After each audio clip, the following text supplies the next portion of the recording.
What's going on, guys? Oh, sorry, wrong channel. G'day, Guardians, and thanks for joining us once again on Destiny for Dummies, the show primarily about Destiny 2 with a unique Australian flavour. That's right, Slammer here, for those that don't know me, and it's been a long week travelling in North Queensland for work, but I'll be today's tour guide as we go find where the is Xur. So stow your weapons in the locker provided, grab a cold tinny and chuck your eskies at the back with your swags.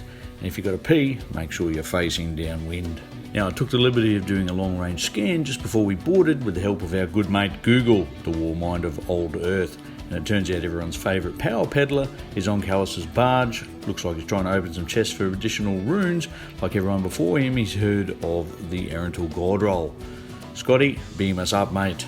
My advice, let's just keep the sun-setting weapons on the down low. He appears pretty fragile at times, and that knowledge may just snap him in two. Alrighty then, welcome to Watcher's Grave. Let's go see what junk's in his trunk. Great to see Xur practicing social distancing too, I note. And it's the Merciless today. Now, I remember when the Merciless was the go-to weapon back in the day. Its exotic perk is it charges quicker between shots if the target is hit, but doesn't die. Meaning the tougher the enemy is, the gun shoots faster and faster until it be dead. You just have to hit it is all, a miss will set you back. A gun for the collectors, this one, I'm afraid. It just doesn't really get used these days. There are better options for the most part.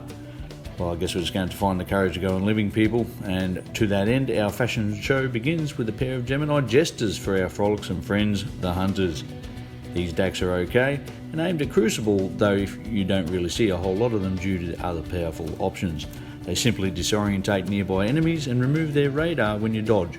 This particular pair comes with 65 points, with the highest portion being 14 in resilience and 18 in discipline. Now, a Titan friend of mine was hoping for an over-the-shoulder boulder holder this week, and I'm sorry to say, you're shit out of luck. You're going to have to make do with these peregrinegreaves. Now, these are a fun exotic, but probably not for Grandmaster activity, since you'll be dead long before you get to the boss, but all shoulder charge, regardless of class, do additional damage whilst in the air. They compare with a few other buffs and combinations for some pretty insane damage on some of the more powerful enemies. This is a pretty good roll too, with 64 points in total, 15, 14 and 17 in agility, recovery and intellect respectively. Come get some. Cue the ominous music track next, because on the catwalk is everyone's favourite, the Space Freaks, otherwise known as Warlocks. And today we have the Nasrax Sin helmet, in which any form of void damage, kills, speed up ability recharges. This could be from ability or weapons, so it is particularly useful. Another good roll here with 15 resilience, 17 discipline, with a total of 65 points. Great stuff, Xur.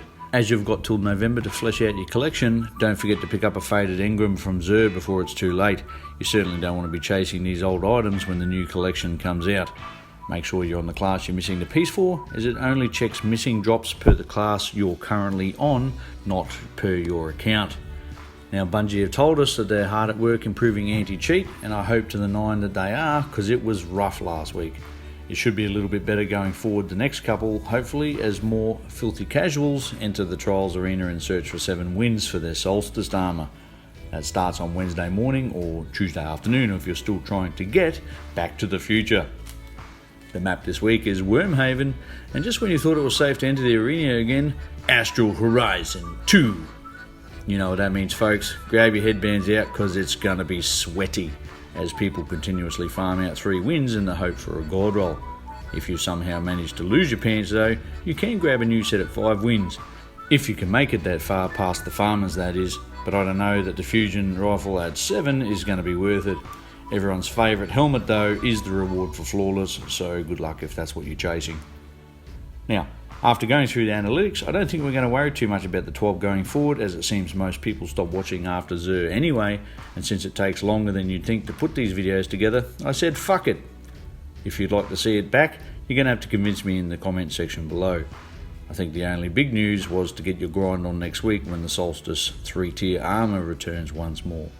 Now, if you're going to click away, do it by clicking on that subscribe button and turn on notifications. That really does help us out. And to those that have, thanks, mate. Let us know anything specific you'd like to see us cover in general, but other than that, make sure you grab your piece of string and your tin cans on your way out, and we'll see you again down under.